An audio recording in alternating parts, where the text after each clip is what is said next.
Cropping is one of those essential tools in Photoshop. And if you look at your Tools panel and count down to the 5th tool on the left, you'll see the Crop tool.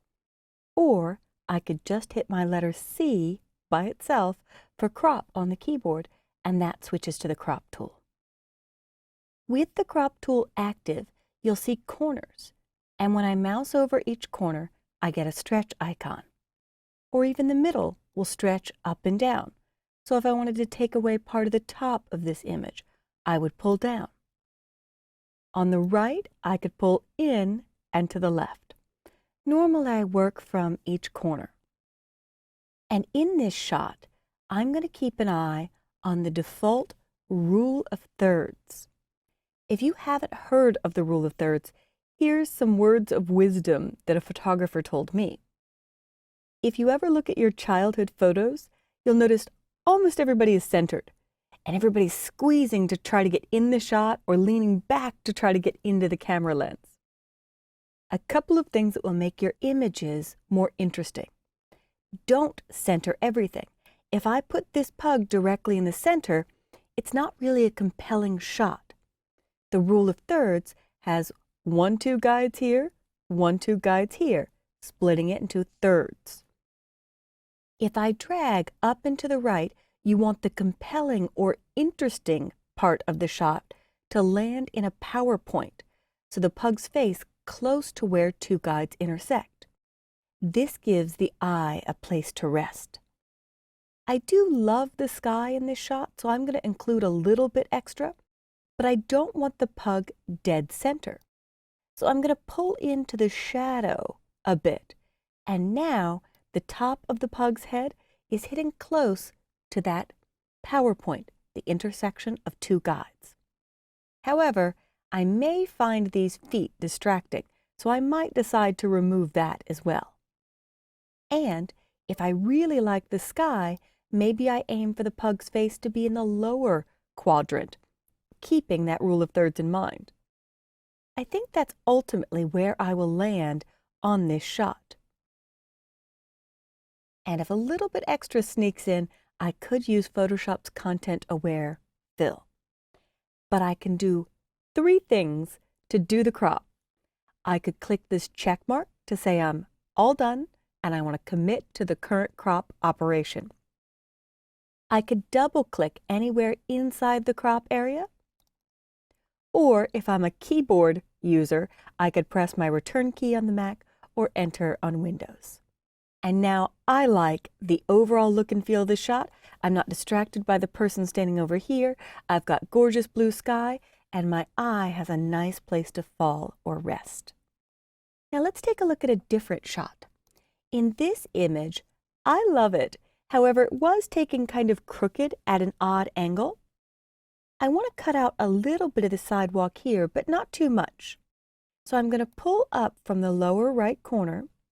And once I pull up, if I move outside the crop area, so I'm not on a corner, not on a middle, but anywhere outside shows me my rotate arrows. These bent little arrows will let me drag up and to the left, and that's actually not the proper dimension. If the image is cocked a little bit to the right, I need to drag down in order to straighten it. And you'll see the visual preview showing me if I have it straight or not. Also, as I drag, this little rotation angle pops up. That's known as a rich cursor. And if you don't see a little rich cursor when you're holding and dragging, that may be because you don't have an accelerated video card. No worries, I find it handy to know that I rotated this minus 9.6 degrees. I also want to keep the little girl in a compelling area, so I may add a little extra image territory to get her closer to that PowerPoint. Good. And I think I'm happy with this. Although there's extra, no worries. We're going to use Photoshop's ContentAware Fill to get the message of this image across and compensate for what wasn't originally captured in the shot. I think I'll tighten it a hair on the right, and yours does not have to match mine. So once I'm happy, I will press Return or Enter. There is my new crop. Now, something else I want to point out before I do my ContentAware Fill. If I look at Black Pug, this is the cropped file size, 11.8 megabytes. The file size on the right is PSD or Photoshop document. The file size on the left is TIFF, the tagged image file format, uncompressed. I often use TIFF because it'll do a little compression, but not harm or permanently trash any image data. If I were to choose Edit Step Backward, before I did the crop, the file size was 14 megabytes. Even a little bit of cropping can make a big difference in file size. So I'll choose Edit Step Forward. And there's the crop that I want. I'll go back to my Valentine shot, and it is 16.2 megabytes right now. I'll choose Edit Step Backward, and originally it was 22.9, almost 23 megs. Edit Step Forward. So now I'll use my Quick Selection tool, and I'll select these two white parts by just clicking and dragging anywhere in the white center. In order to not get a seam, I'm going to do Select, Modify, and Expand. And I found the magic number that always works is 10 pixels. This creates a little overlap so you don't see a seam where Photoshop makes up new image data. So Edit, Fill, leave it on ContentAware, and click OK. And it made up new bushes. There's a little bit of schmutz here at the top that I could either clone out or paint out with the Spot Healing Brush tool. But I'm going to use my favorite mantra, let it go. The way I say it, it's one word. I realize it's 3 words, but I just say let it go. And I'll do select and deselect, and I want to stay on task for the topic of this lesson, which is the ways to crop. The last way to crop is an automated way. And you might say, Kelly, why didn't you show me that first? Well, I wanted you to see the way most people use, and then I wanted you to see the fast and easy way so you appreciate it. So looking at this image, it was placed crooked on a scanning bed.